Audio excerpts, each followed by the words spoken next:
This shirt I'm wearing, Black Women Are Lit, is from my girl Maui Bigelow. She's dope. She's a fashion influencer, plus size woman, warrior. She has beat cancer. It's dope, dope, dope. So, y'all, I just jumped on here real quick because I want to hear from my peoples. Yesterday I did my live and I talked about these conversations that we're about to start having, and I'm really excited about. We're going to be talking to people, just regular everyday people like y'all, people like me. We're going to be having real conversations about, real issues, right? So I was talking to a friend of mine and we were just, looking at the situation with two Black women, kind of feuding, in the media. And we were just like, damn, like, what I'm saying? It's just sad because it's so important for us to like stick together. It's so important for us to figure out a way to like really have each other's backs and like, really stand with each other. And that's so hard. And I was like, how do we get to that? How do we get to a place where not just Black women, all people is the goal, but you have to kind of start with where you are in your own community. And the biggest issue is Black women not being able to come together and really realize when we're being used to divide and conquer with each other, right? And it happens all the time. Y'all saw it happen with me on R&B Divas and us on R&B Divas. It wasn't just me, a lot of folks. So it's a lot of Black women in the media right now just going at it and just like, is it even realistic, y'all? Come on, I want to hear from you all. Is it realistic for us to think that we can come together and actually learn something from each other and actually like put our powers together and come up with something dope? Or is that just, a ship that is long since sailed, right? Because I'm wondering. Writer Maya, in response to my question about can Black women come together, says, it is. I believe that there are leaders who are demonstrating that, but more people gravitate towards the negative. I agree 100%. And why is that? That's the big question. And that's the reason that I want to have conversations with regular everyday people, because we get on these soapboxes and we have these followers and, we kind of sometimes forget that, we're doing this for our supporters. We're doing this for the people who follow us and listen to us. And then we start to, forget that.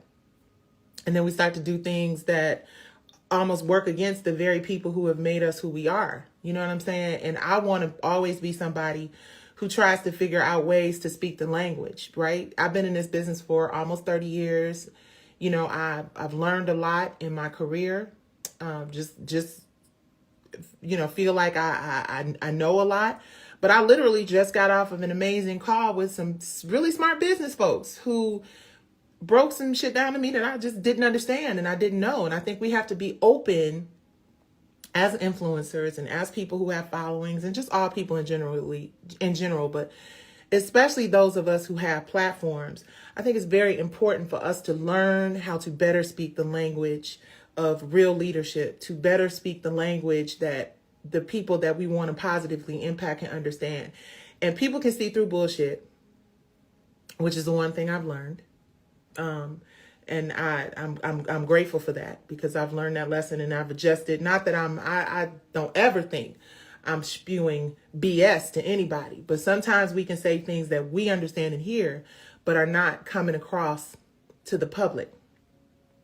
And I think if we just pause and stop for a minute and get out of our ego, get out of that ease and God out, get out of our way, we can better communicate what we're trying to say, just in general. And when I see really influential women going at it, when I see women with huge platforms, and I mean across the board, it's been happening for the longest, just fighting all the time and disrespecting each other all the time and hating on each other and trying to destroy each other so much, it really disturbs my spirit. It really disturbs my spirit because I'm just sitting here looking at it and I'm like, sis, if you only realized how powerful your platform is, if you understood how powerful your audience is and really took the time to learn how to better articulate your message and your mission. I say this shit to myself. If you just take the time to really try to understand your people who be supporting you and want to have your back, then understand how to communicate your message, you will get a whole lot farther than you are. And I'm saying this to me and everybody else out there with these platforms, is just not leveraging and utilizing them the right way. I've learned a lot over the years about how important it is to really listen to your people. And in the spirit of listening to my people, let me look at some of these questions. I think Miss Lomax says, I think if we do more retreats together, it may help. We need time to talk. Exactly. Y'all, we be talking about this R&B Divas thing. I'm so open for a retreat. I'm so open for an opportunity to sit down and really have a conversation with any woman or that I've ever had an issue with, because I'm not afraid of it. I'm not afraid. And it's not just about me venting what I have to say. It's about listening. It's about a two-way conversation. It's about dialogue. Because you know what, y'all? Let me say this, and I'm going to get back to some of y'all's comments in a second.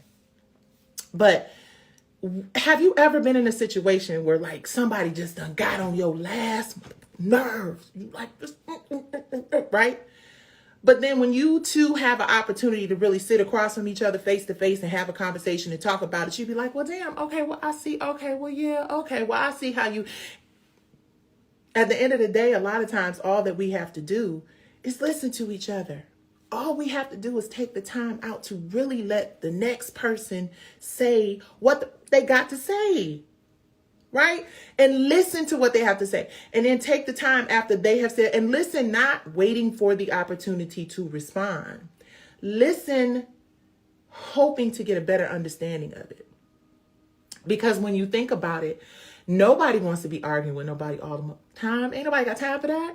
We want to get to the next level with each other. And we are so powerful, y'all. We so powerful and so impactful. Like the number one consumers in the world, people of color, women of color in particular.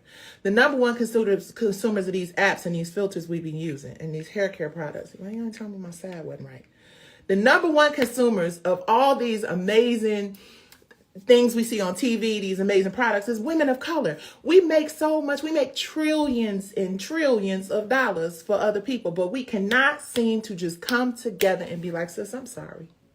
I shouldn't have done that. Sis, I'm sorry. I shouldn't have said that. And the response to that being, I understand. I get it. It's times I say shit I shouldn't have said. It's times I do things that I shouldn't have done. We get so caught up in talking shit about each other and dragging each other and reading each other. What we're not reading are those numbers that Black women bring in on TV and music and film and everywhere else, and hair care products and beauty. We're not reading them numbers. We're not reading the results of our collective power. When we all come together, we can put trillions of dollars into an economy, but we want to get on platforms and drag out of each other and hate on each other.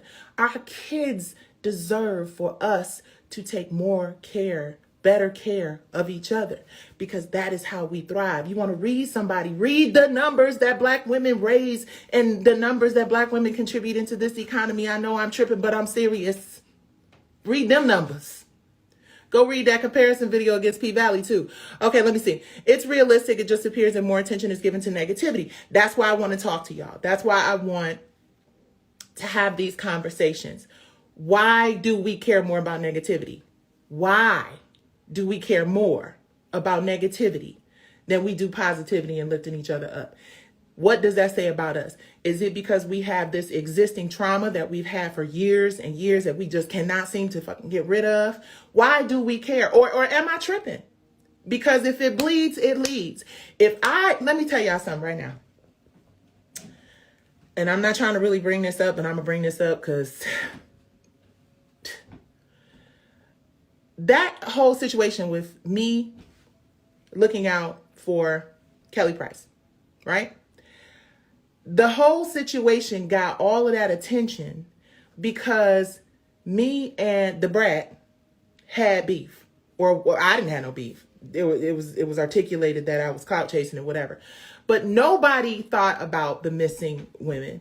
Nobody thought about the little girls that nobody's advocating for, the voiceless. Nobody paid attention to us talking mental health and sexual assault. Nobody gave a fuck about all the good we're trying to do in the community. until somebody went on social media and dogged me out and said I was clout chasing. Then all of a sudden, suddenly, there was all this interest and all of this focus and all of this attention. In the midst of all of that interest and focus and attention for all that negative shit, what people saw was that we have been doing the work. The work is a part of who I am. It is in my DNA. And we have to redirect the negative attention into something positive. This P-Valley lawsuit understood clearly what this was going to be. People dragging me because the R&B Divas and the Black Gums and the SpongeBob of it all and all of that. But what I say to this and what I say to them is you can go on over to wirfmedia.com and read the facts as I see them, the truth as I see it, and become informed and become educated, and then peruse the other things that we're trying to do. So yes, it is a situation where the only time people pay attention is when there's some negative shit. The Tasha K situation. I was one of them 30s of thousands of folks that was watching because I wanted to hear what the sister had to say. And I have my opinion about that, and I'm going to reserve, my opinion. But that is what motivated me to jump on live today and really just ask the question, do Black women